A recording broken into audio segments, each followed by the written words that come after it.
Assalamualaikum warahmatullahi wabarakatuh.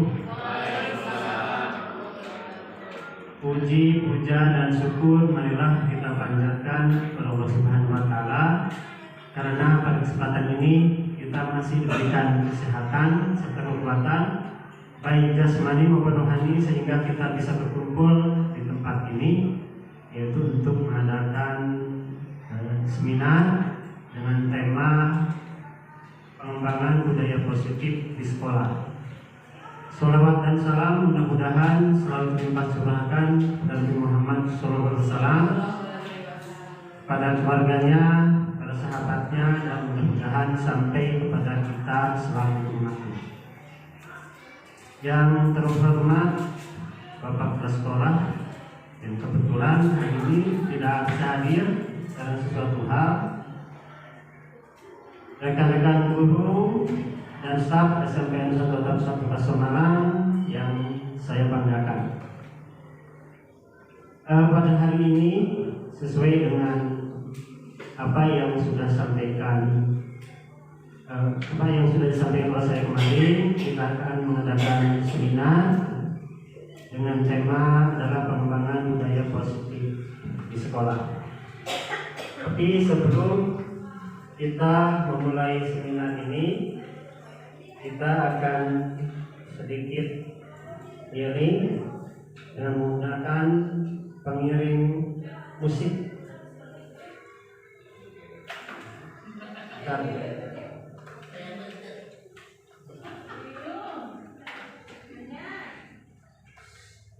Kita mulai ya. Silakan Bapak Ibu, badannya direlaksasikan,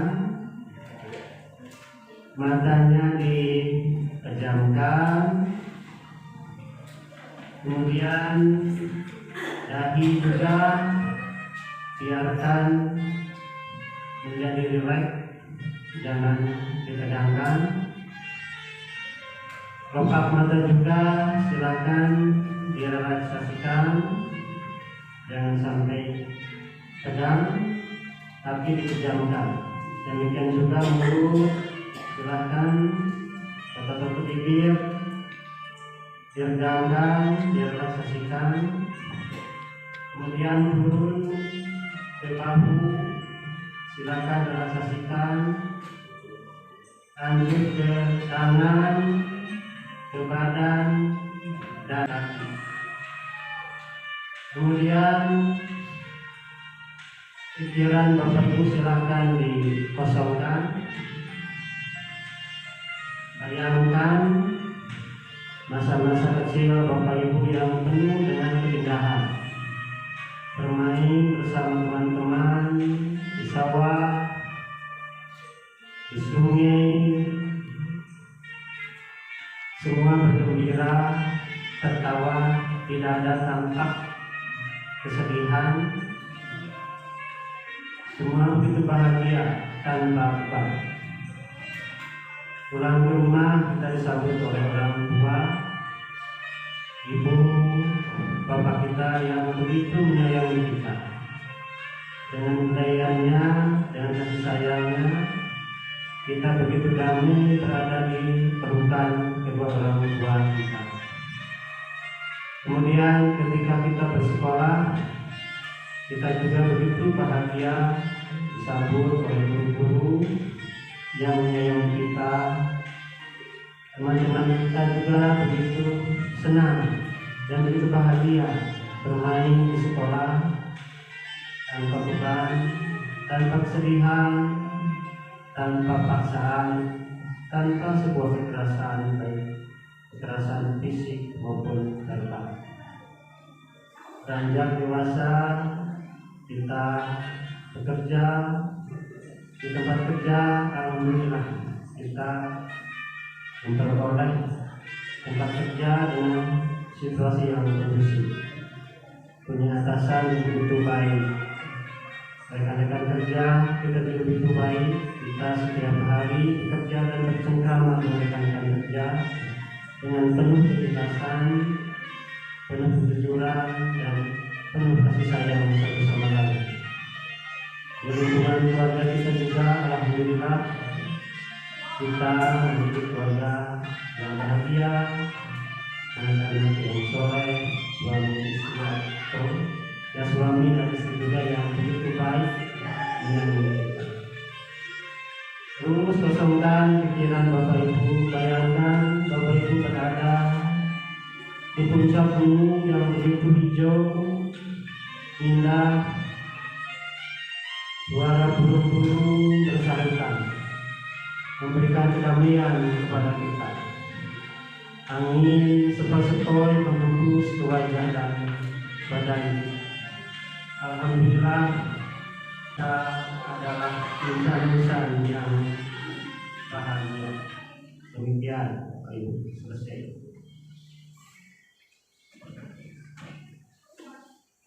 Selanjutnya kita kembali kepada seminar ini. Sebelum kita memulai materi, kita akan membuat dulu sebuah kesepakatan. Kesepakatan yang pertama adalah hadir tepat waktu. Alhamdulillah tadi semuanya sudah hadir tepat waktu. Kemudian mengangkat tangan ketika mau bertanya, berpendapat atau menjawab pertanyaan. Kesepakatan yang ketiga adalah boleh membawa air minum ke ruangan, tetapi untuk makanan sementara tidak boleh. Kemudian HP di silent, dihidupkan boleh, tapi di silent ya tidak mengganggu acara kita hari ini. Dan yang terakhir, jangan lupa bahagia. Apakah kira-kira itu sepakat dengan kesepakatan kita hari ini atau ada yang mau ditambahkan? Sepakat. Kalau sudah sepakat, kita masuk ke materi budaya positif. Budaya positif berarti berasal dari dua kata, yaitu budaya dan positif. Bapak Ibu mungkin pernah mendengar kata budaya. Kira-kira ada yang mau berpendapat apa sih yang dimaksud dengan budaya itu? Bapak Ibu mangga? Mangga? Silakan yang berpendapat apa yang dimaksud dengan budaya itu. Kalau tidak ada, biarlah saya bahas sekilas. Umumnya masyarakat itu kalau mendengar kata budaya identik dengan misalkan kesenian, kesenian, tari jaipongan, dan lain-lain. Tetapi arti budaya itu tidak sesempit seperti itu. Seorang sosiolog bernama Syarul Sumarjan, mungkin Bapak Ibu pernah mendengar, kurang lebih mengartikan bahwa budaya itu segala hasil pikiran dan upaya budidaya dari manusia, bisa berupa perangkat, pekerjaan, agama, nilai-nilai yang diyakini itu adalah termasuk budaya. Kemudian kalau kata positif itu identik dengan hal-hal yang baik, ya, bukan hal-hal yang buruk. Kalau hal yang buruk berarti lawan katanya adalah negatif. Nah, sekarang pertanyaannya adalah apa yang dimaksud dengan budaya positif?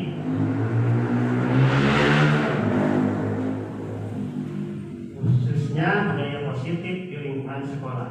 Yang dimaksud dengan budaya positif adalah kebiasaan-kebiasaan baik yang dikembangkan sesuai nilai-nilai yang diyakini. Contohnya bisa berupa sopan santun, budaya bersih, disiplin, kejujuran, dan lain-lain. Alhamdulillah beberapa budaya positif di sekolah kita sudah dikembangkan. Salah satunya bulan kelas ini, budaya bersihnya alhamdulillah sudah jalan. Kalau dulu ketika masuk kelas itu kotor, anak-anak memakai sepatu, sampah-sampah yang menempel di sepatu berjatuhan di lantai, juga bekas jajan berserakan. Ketika pembelajaran tentu itu akan mengakibatkan tidak nyaman, gitu. Kemudian pertanyaan yang kedua, mengapa budaya positif itu harus dikembangkan? Kira-kira apa Bapak Ibu, mangga ada yang berpendapat? Mengapa budaya positif itu harus dikembangkan?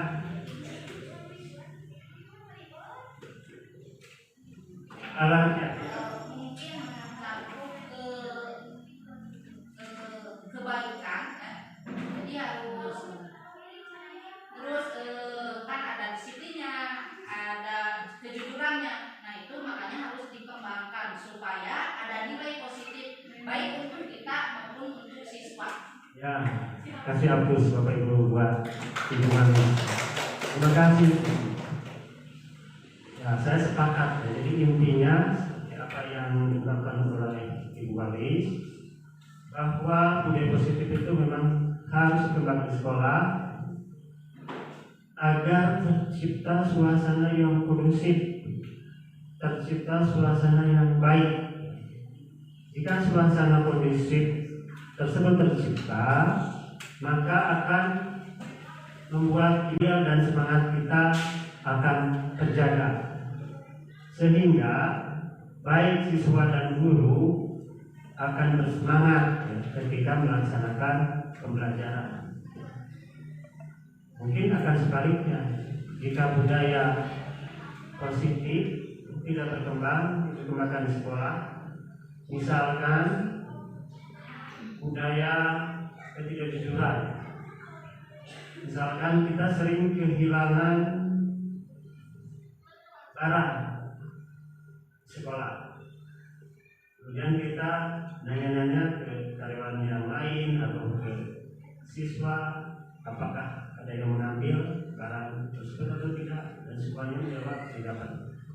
Tetapi yang jelas faktanya kan barang kita sering kehilangan. Dan jika kondisi tersebut terjadi, otomatis semangat kerja kita akan berkurang, akan terganggu jika barang-barang kita sering hilang di sekolah. Tetapi jika budaya positif bisa dikembangkan di sekolah, otomatis nantinya ujungnya, akhirnya akan meningkatkan moral kita, semangat kita bekerja atau melaksanakan pembelajaran di sekolah. Nah, sehingga kemampuan terbaik kita akan tampil, akan muncul ke permukaan. Beda kalau pikiran kitanya katakanlah tidak move, otomatis semangat kita akan turun, akan drop, dan kita mengajarnya pasti akan asal-asalan. Itu ya, mengapa budaya positif itu harus dikembangkan di sekolah. Kemudian pertanyaan selanjutnya adalah tantangannya apa? Menurut saya tantangan yang terbesarnya adalah bahwa penciptaan budaya positif di sekolah itu tidak bisa ujuk-ujuk terjadi, tetapi melalui sebuah proses secara bertahap, sedikit demi sedikit, pelan-pelan, lama-lama insya Allah akan terwujud. Jangan sampai misalkan kita memiliki program katakanlah budaya bersih, programnya bagus, kemudian diaplikasikan. Ketika 2 hari 3 hari ternyata tidak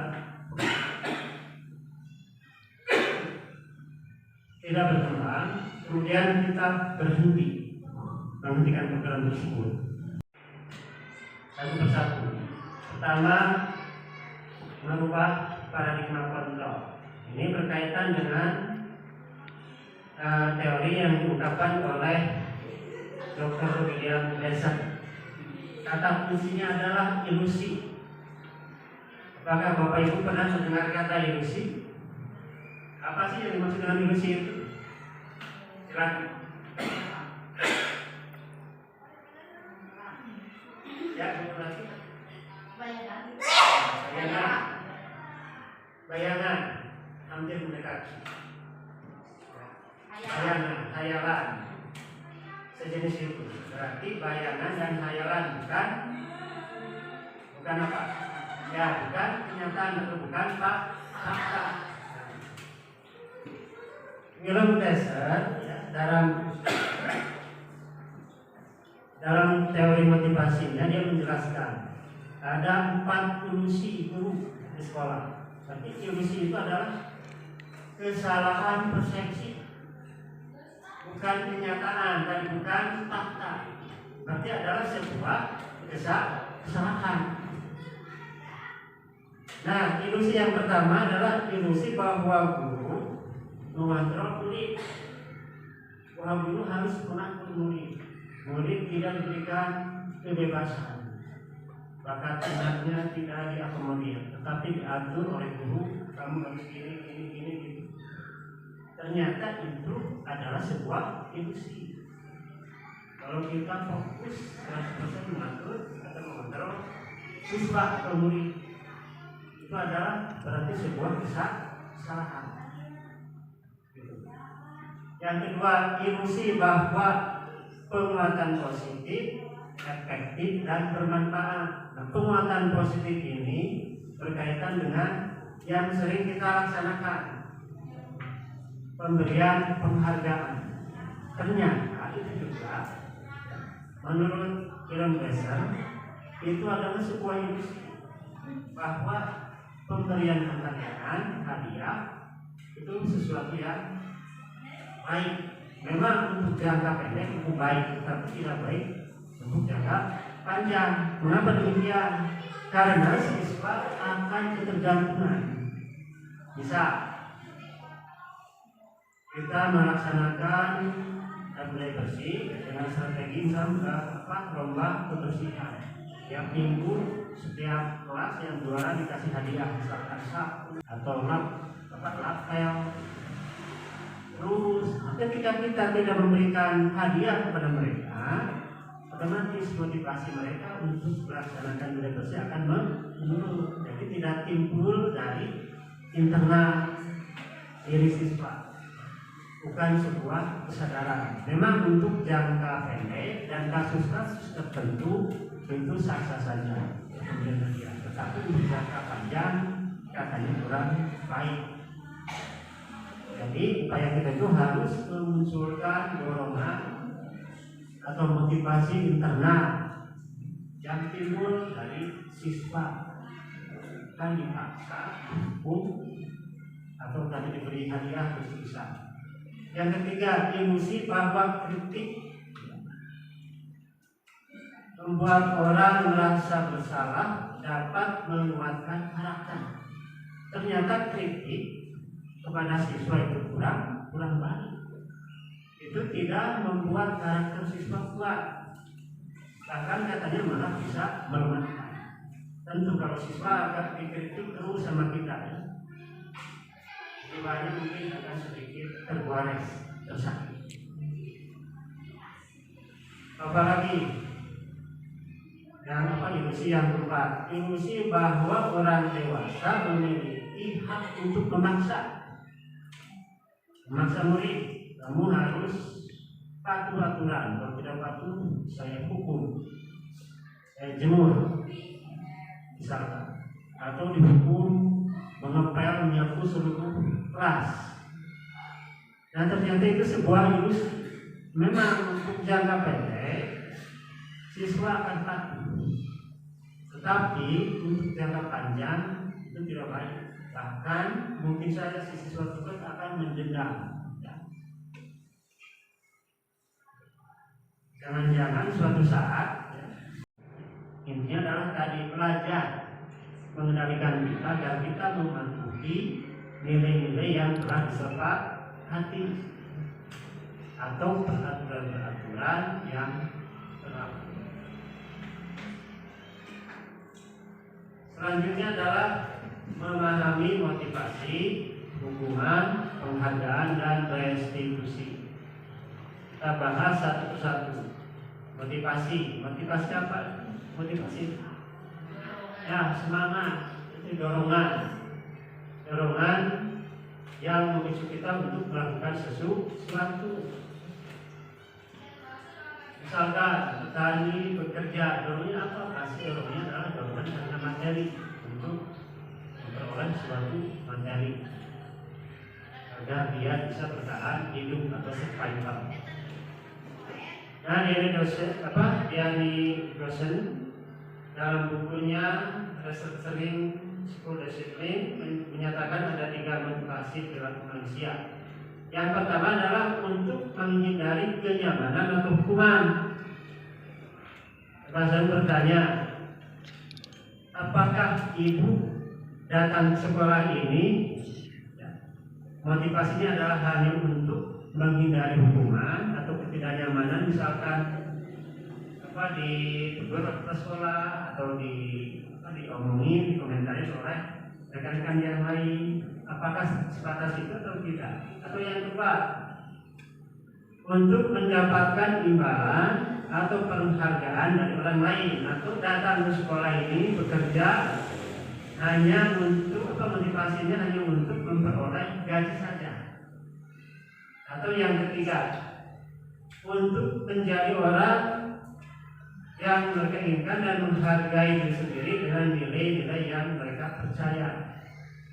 Katakanlah misalkan datang sekolah ini adalah untuk mengabdi dengan cara melakukan atau memberikan proses pembelajaran terbaik pada siswa, atau juga misalkan ibadah, kalau haji datang di sini motivasinya adalah ibadah. Mangga tinggal pilih, silakan apakah motivasinya ke-1, ke-2 atau ketiga.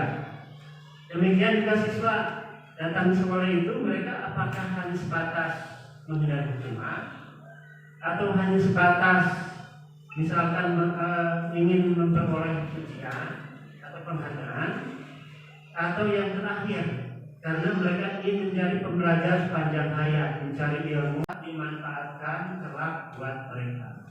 Ya, mudah-mudahan motivasi siswa kita datang ke sekolah kita ini adalah motivasinya yang nomor 3, bukan nomor pertama, karena takut dihukum atau takut menghindarkan, karena menghindari ketidaknyamanan, yang mau ditegur atau diomongkan teman sekolahnya.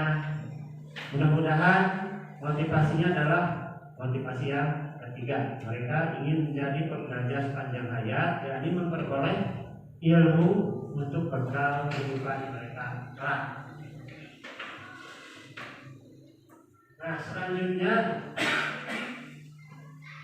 saya akan memaparkan teori motivasi 5 kebutuhan dasar manusia dari William Jackson. Bahwa manusia itu atau juga termasuk siswa bertindak itu didasari oleh 5 motivasi. Yang pertama adalah kebutuhan bertahan hidup atau survival. Contohnya makan, minum, tidur. Itu adalah motivasi untuk bertahan hidup. Nah, ini berkaitan dengan siswa juga. Misal suatu saat ketika pagi-pagi kita belajar di kelas, memberikan materi kepada siswa, tiba-tiba ada siswa yang diam, tidak menulis, tidak membaca, ketika disuruh tampil ke depan tidak mau. Sepintas mungkin kita akan jengkel, pasti akan jengkel, pulang tulis, kita tulis juga, kita masak, di orang masak menurutnya, di orang kapayun alim, pasti akan jengkel. Nah, hal yang harus seragamkan, misalkan jawabannya ditulis nomor 1 sampai 10, sekali-kali atau setiap saat. Silakan siswa diberi kebebasan, misalkan jawabannya bisa bertemakan buah-buahan. Misalkan gambar paya jawaban nomor 1, gambar nanas jawaban nomor 2, kan ditulis jawabannya di dalam gambar buah tersebut. Nah, itu salah satu tindakan upaya kita untuk memberikan kebebasan kepada siswa. Kemudian bisa juga misalkan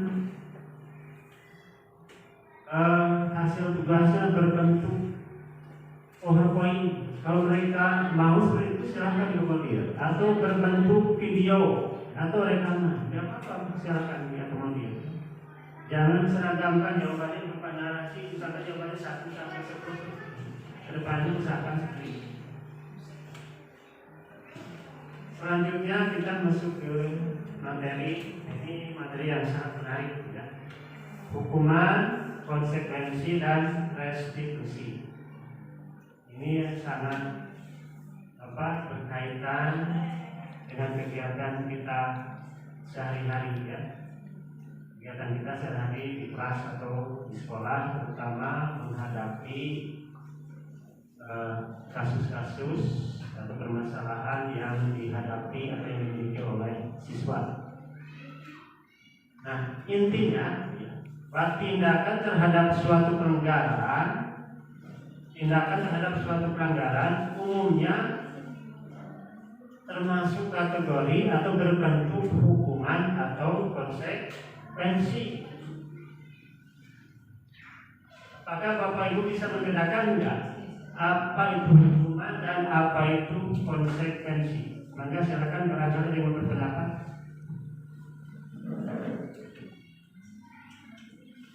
Hukuman itu apa? Konsekuensi itu apa? Nah, ini sebagai ilustrasi sebelum nanti saya menjelaskan hukuman itu apa atau konsekuensi itu apa. Nomor 1, disuruh lari mengelilingi lapangan karena terlambat praktek PJOK di lapangan sepak bola. Apakah itu hukuman atau konsekuensi? Ya, yang hukuman. Yang konsekuensi. Nah, kadang-kadang membedakan apakah itu hukuman atau konsekuensi. Hukuman biasanya tidak terkait dengan tema atau kondisi atau pembelajaran yang kita laksanakan. Nah, untuk nomor 1 ini adalah konsekuensi. Ya, lari mengelilingi lapangan itu ada kaitannya dengan warming up ya. Itu ya berkejokan berkaitan dengan pemanasan. Mungkin siswa-siswa yang lain yang lebih dulu datang sama Pak Cecep sudah dilakukan pemanasan atau warming up. Sedangkan siswa yang terlambat kan otomatis sudah disebut pemanasan. Berarti itu konsekuensi. Nah, yang kedua, push up 20 kali karena tidak pikat kelas. Nah, bukan konsekuensi. Hukuman ya, karena tidak ada kaitannya piket kelas dan push up ya. Lain cerita kalau misalkan tidak piket kelas, siswa tersebut ketika istirahat disuruh menyapu halaman kelas. Itu konsekuensi karena ada kaitannya dengan tadi ya. Dengan tadi temanya adalah piket kelas. Yang ketiga, mengambil lantai karena melupakan gelas air minum milik guru apa? Coba apa? Membersihkan mengambil lantai karena melupakan gelas air minum yang atau gelas air minum milik guru. Jadi apa hukuman konsekuensi? Jadi konsekuensi karena ada kaitannya. Keempat, membersihkan coretan yang dibuatnya di meja tulis. Kelima, menggantikan kertas tugas teman yang telah dicoret-coret. Apa? Konsekuensi. Terakhir, murid diminta bertelanjang kaki sepanjang hari karena tidak menggunakan sepatu warna hitam sesuai peraturan sekolah apa? Hukuman. Berarti jelas ya mana perbedaan mana hukuman dan konsekuensi. Nah, ini hukuman adalah patuhi aturan saya atau awas saya hukum. Yang kedua, kamu selalu salah ya. Itu berarti hukuman berupa menghakimi siswa dengan kata-kata yang tidak nyaman, tidak mengenakan. Guru seperti ini senantiasa percaya hanya ada satu cara agar pembelajaran bisa berhasil, yaitu dengan cara dia. Jadi namanya kemarin itu mana menurut mana salah ini benar. Nah itu kamu hukum. Hasilnya kemungkinan murid akan marah, mendendam, atau bersifat agresif. Efeknya kayak tadi cerita berita di TV, bisa menyerang secara fisik ya, atau merusak barang kita di belakang kita. Mungkin efek lanjutannya. Kemudian yang kedua adalah pembuat merasa bersalah. Nah, tipe pembuat dan bersalah ciri-cirinya adalah guru akan bersuara lebih lembut. Ini kebalikan dari tipe pembuat. Kalau tadi suaranya keras, meledak-ledak, bang gitu kan. Nah ini kebalikannya, suaranya lebih lembut, ya, membuat keheningan, diam, panggil ke ruangan, dan berdua, kemudian membuat orang lain merasa tidak nyaman, bersalah atau rendah diri. Kata-kata yang keluar dengan lembut, ya, seperti itu sangat kecewa sekali dengan itu adalah pembuat merasa bersalah. Kemudian berapa kali Bapak harus memberitahu kamu ya. Kemudian gimana coba kalau orang tua kamu tahu kamu berbuat begini, itu adalah pembuat rasa bersalah. Jadi si siswa itu akan merasa bersalah. Dia akan tersudut dan telah mengecewakan orang-orang yang saya menjadikan berjelaskan. Lebih, nah ini sifatnya ternyata katanya lebih berbahaya dari sikap pembuku karena emosi akan tertanam istilahnya mendendam mendalam ya. Kemudian murid menahan perasaan. Kalau misalkan kita marah atau dendam, sakit hati, kemudian kita pendam, kira-kira merasa tersiksa kan? Jiwa kita tersiksa, fisik kita tersiksa, tidak bisa tertidur. Maka tidaknya mungkin siswa juga kalau dilakukan seperti itu akan mengalami hal yang serupa yang kita alami. Ada tambahan?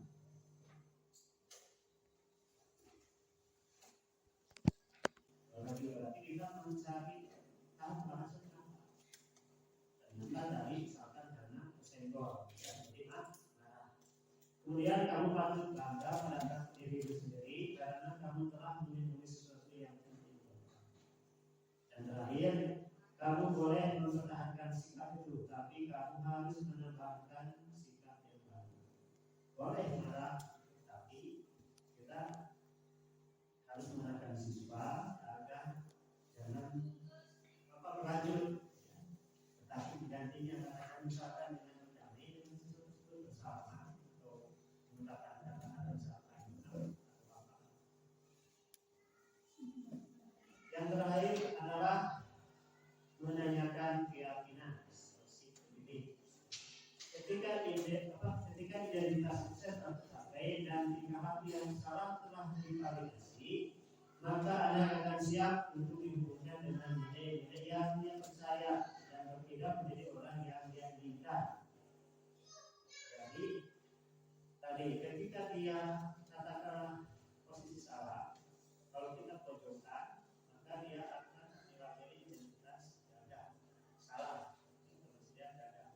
Tapi kalau kita latih dengan cara-cara tadi, dengan dua tahapan tadi, itu yang pertama menstabilkan identitas, kemudian yang kedua memvalidasi dengan yang salah, maka si anak tersebut, siswa tersebut, dia akan terhindar dari merasa dirinya bahwa dia itu gagal. Nah, pertanyaan di bawah ini akan menghubungkan keyakinan anak dengan keyakinan keras. Yang pertama adalah apa nilai-nilai umum yang kita sepakati.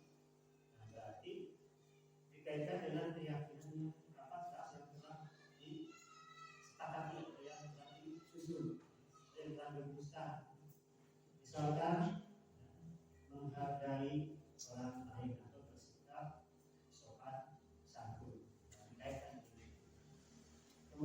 yang kedua, apa kalimat kita tentang tugas yang ideal. Siswa dirasa stimulus untuk membayangkan kira-kira idealnya kelas itu seperti apa, suasananya seperti apa, kondisinya seperti apa.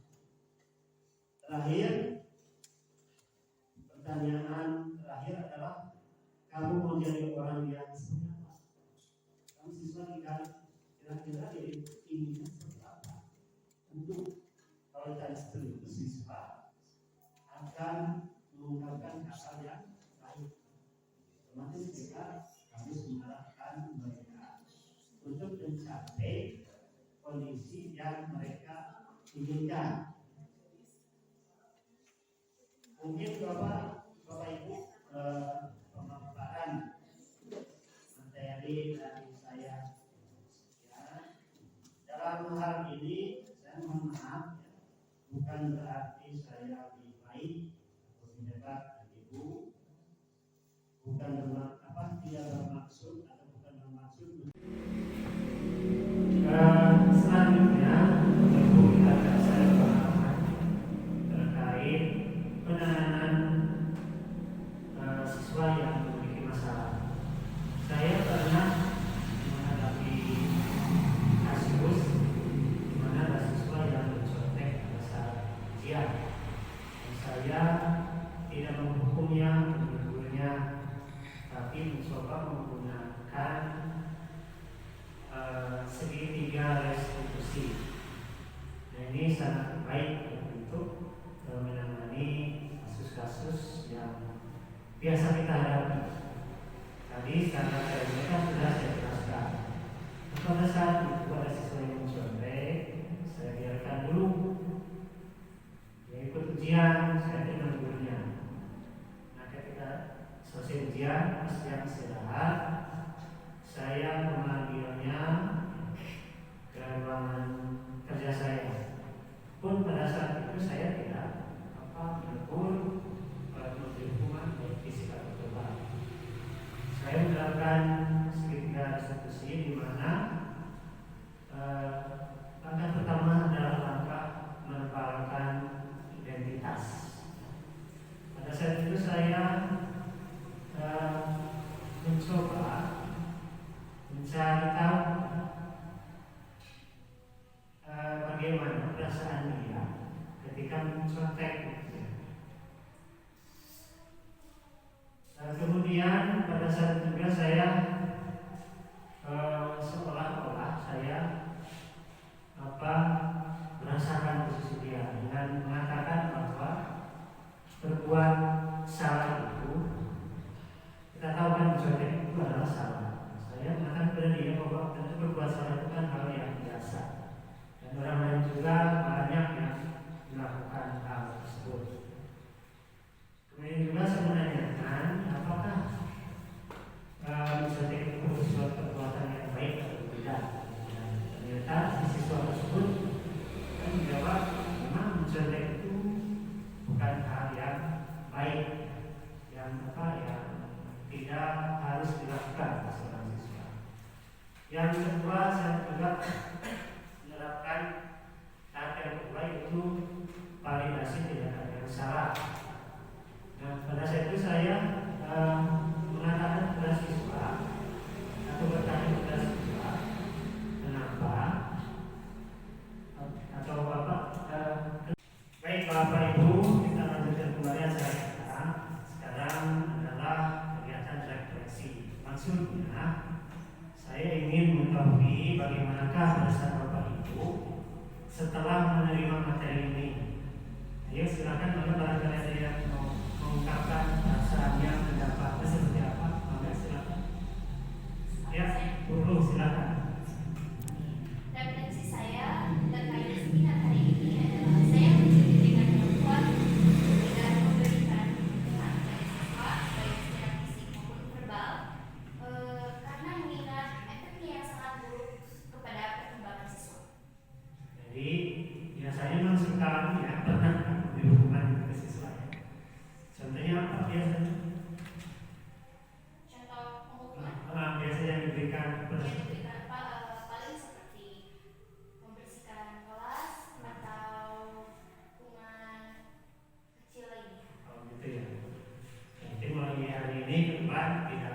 bulan lagi ya. Ya, terima kasih ya. Tepuk tangan.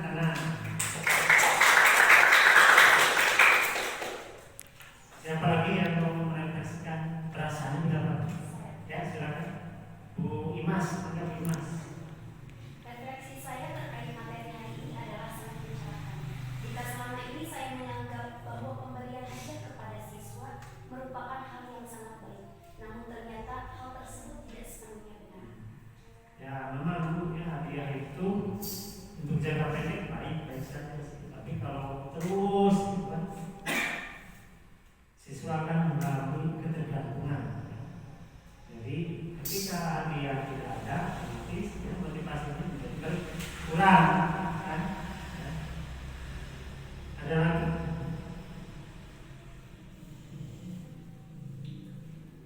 Tidak ada lagi. Ya baik, terima kasih. Bukan bermaksud untuk menggurui Bapak Ibu, karena saya yakin Bapak Ibu adalah orang yang hebat yang sudah berpengalaman menghadapi berbagai kasus ketika proses pembelajaran berlangsung di kelas. Untuk selanjutnya, jika ada yang mau disampaikan, bertanya atau memberikan pendapat, mangga silakan. Maka mudah-mudahan saya bisa menjawabnya dengan baik.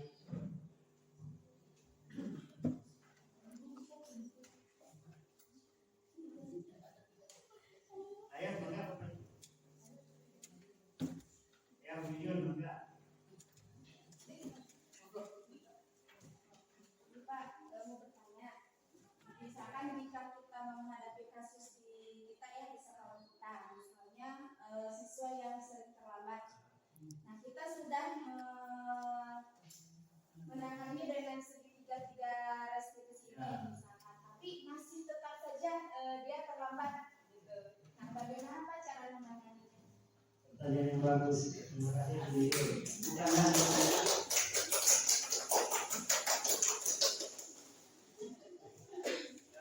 ya, mengenai hal tersebut, saya akan mengaitkannya dengan dari Bapak, budaya positif itu ternyata tidak bisa dilakukan secara diwujudkan secara spontan tetapi harus melalui sebuah proses atau tahapan sedikit demi sedikit, atau bisa dikatakan sebagai sebuah proses evolusi, bukan revolusi. Kalau evolusi kan tahap, mungkin Bapak Ibu ingat dari evolusi dari Darwin, walaupun bertentangan dengan keyakinan agama kita kan, dari karena dari tadinya bumbu berdiri terus ada ekor dan selanjutnya sampai berbentuk manusia seperti kita ya. Nah, jadi kita harus tetap menemukan bertahap, dan juga jangan lupa kita memiliki fungsi kolaborasi. Kita harus berkolaborasi dengan orang tua siswa, kira-kira penyebabnya apa, kita mungkin juga bekerjasama dengan orang siswa agar mengarahkan siswa tersebut untuk tidak terlambat masuk ke kelas atau sekolah. Dan juga kita bisa menjalankan fungsi kolaborasi di sekolah. Sekolah kan ada guru beda, itu kita harus bekerjasama dengan guru BK untuk menangani masalah tersebut. Demikian, mudah-mudahan Pak. Yang lain.